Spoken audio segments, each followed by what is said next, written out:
नमस्कार। आइए आज हम इस वीडियो के माध्यम से एड ग्रेड अभ्यास पुस्तिका विषय विज्ञान कक्षा 7 देखिए इस प्रकार से हमें यह न्यू एड ग्रेड अभ्यास पुस्तिका प्रदान की गई है। आप देख सकते हैं इस प्रकार से कक्षा 7 विषय विज्ञान की यह एड ग्रेड अभ्यास पुस्तिका है। हमें सभी विषय की अलग अलग एड ग्रेड अभ्यास पुस्तिका प्रदान की गई है। देखिए इसमें दिया है अध्याय 3 ऊष्मा।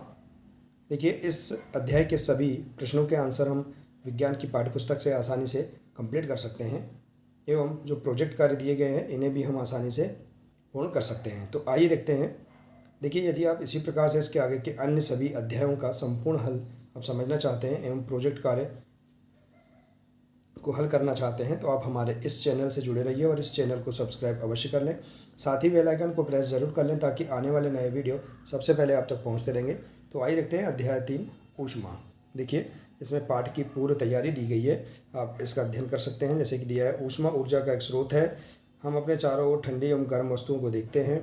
इस प्रकार से आप इसका अध्ययन कर लेंगे, इसे पढ़ लेंगे। इसके बाद देखिए यहाँ दिया है ऊपर दिए विश्लेषण से चर्चा करके लिखो कि वस्तुएं गर्म व ठंडी क्यों लगती हैं। तो देखिए ये वस्तुएं गर्म व ठंडी लगती हैं क्योंकि ये वस्तुएं ऊष्मा एवं ताप का परिवहन कर पाते हैं। तो इस प्रकार से हम यहाँ पर इसका आंसर लिख सकते हैं। इसके बाद देखिए आइए अब देखते हैं रिक्त स्थानों की पूर्ति दिए गए विकल्पों से चुनकर कीजिए। देखिए यहाँ विकल्प दिए हैं ठंडी, तापमापी, 37 डिग्री सेल्सियस, कुचालक और गर्म। तो देखिए पहला है ताप का मापन खालिस्तान से किया जाता है तो तापमापी से किया जाता है। दूसरा है मानव शरीर का सामान्य तापमान 37 डिग्री सेल्सियस होता है।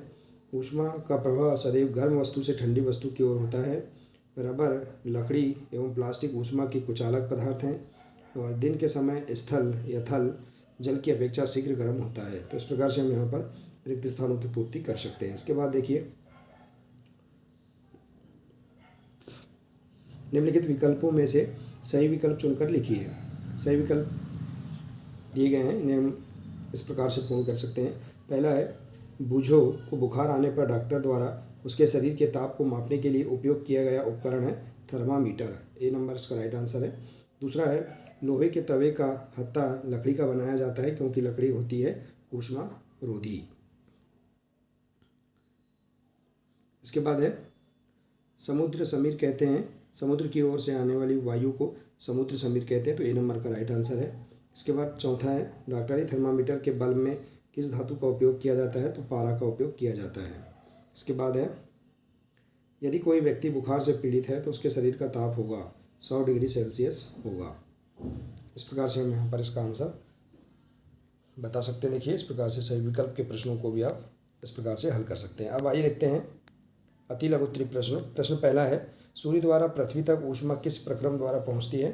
तो विकिरण के द्वारा पहुँचती है। दूसरा प्रश्न निम्न में से ठंडी व गर्म वस्तुओं को सूचीबद्ध कीजिए। तो देखिए आइसक्रीम, फलों का रस, चाय के प्याले में रखी चम्मच, तलने के लिए उपयुक्त किसी बर्तन की हत्ती। इनमें से आपको ठंडी वस्तुएं देखना है। ठंडी वस्तुएं आइसक्रीम और फलों का रस, और गर्म वस्तुएं हैं चाय की प्याली में रखी चम्मच और तलने के लिए उपयुक्त किसी बर्तन की हत्ती। तो ये इस प्रकार से हम ठंडी और गर्म वस्तुएं अलग अलग कर सकते हैं। इसके बाद देखिए अगला है डॉक्टरी थर्मामीटर का परिसर लिखिए सेल्सियस स्केल में और फ़ारेनहाइट स्केल में। तो देखिए सेल्सियस स्केल में 35 डिग्री सेल्सियस से 40 डिग्री सेल्सियस तक और फ़ारेनहाइट स्केल में 44 से 108 डिग्री तक। तो इस प्रकार से हम इस प्रश्न का आंसर लिख सकते हैं। इसके बाद देखिए अगला प्रश्न है चौथा प्रश्न ऊष्मा चालक को परिभाषित करते हुए उदाहरण दीजिए।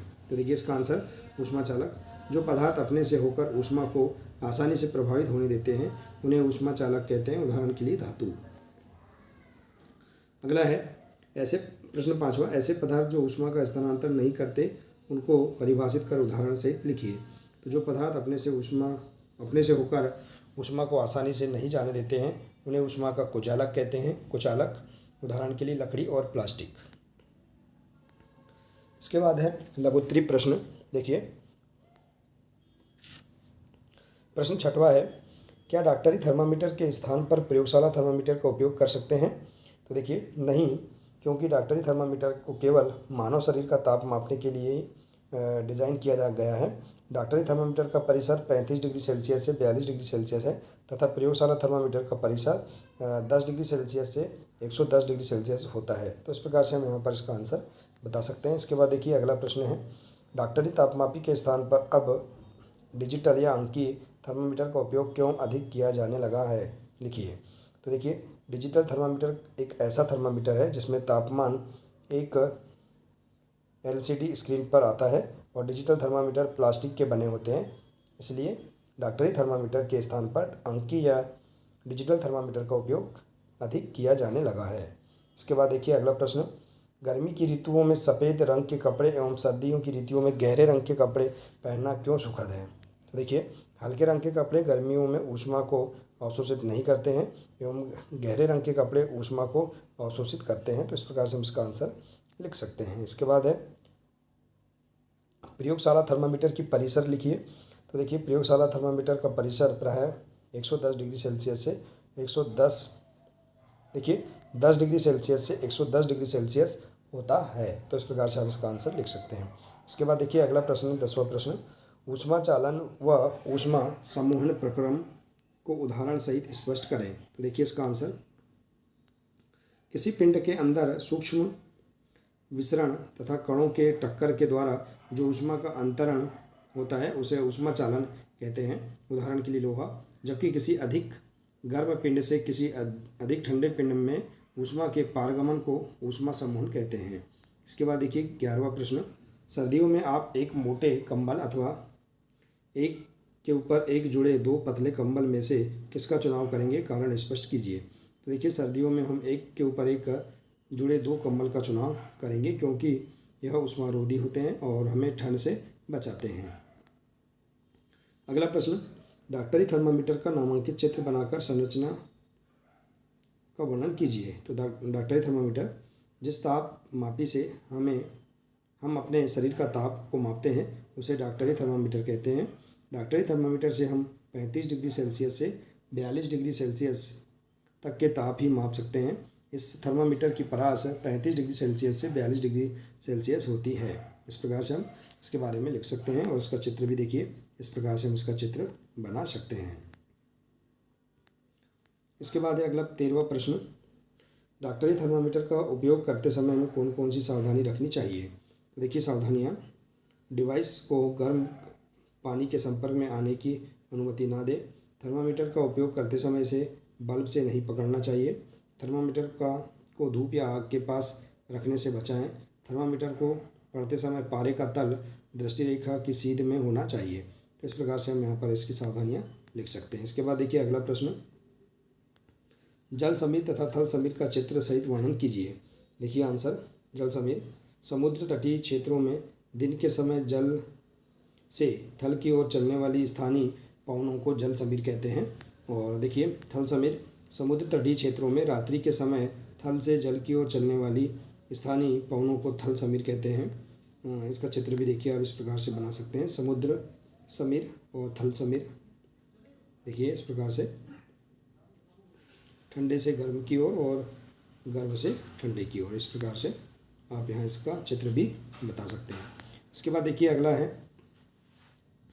15 नंबर का प्रश्न, काला पालिश किए पात्र एवं श्वेत पालिश किए पात्र में पानी भरकर दोपहर में 2 घंटे रखने पर किस पात्र का पानी कम गर्म होगा और क्यों। तो देखिए काला पालिश किए पात्र में पानी अधिक गर्म होगा एवं श्वेत पालिश किए पात्र में पानी कम गर्म होगा, क्योंकि काली सतह ऊष्मा का अवशोषण अधिक करती है एवं श्वेत सतह कम ऊष्मा अवशोषित करती है। तो इस प्रकार से हम इसका आंसर बता सकते हैं।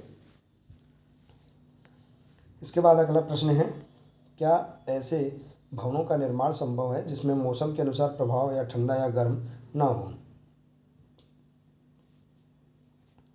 देखिए आंसर है, संभव है।